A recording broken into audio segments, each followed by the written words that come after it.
তেলের কারণে 3 ঘন্টা বাইক চালানোর সময় পাই না। জনজীবনের সকল ক্ষেত্রে এই দুঃসহ যাতনা নেমে এসেছে। আর সরকার জাতিকে বলছে তেলের কোনো অভাব নেই।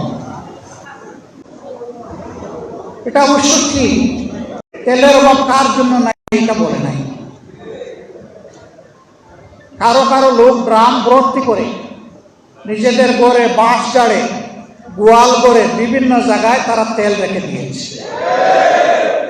পাম্পে তেল পাওয়া যায় না, লেখা আছে তেল নাই, বন্ধ, কিন্তু ওখানে গেলে তেল পাওয়া যায়।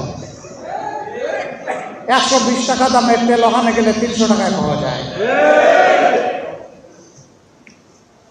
এইভাবে জ্বালানির উপর পাওয়ার নির্ভরশীল।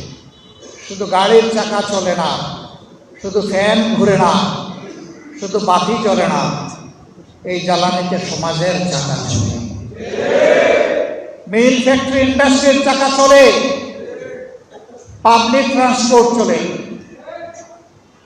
এটা লজ্জার ব্যাপার। সরকার কেন সবাইকে নিয়ে খোলা মনে বসছে না? বাস্তব অবস্থা কেন তুলে ধরছে না?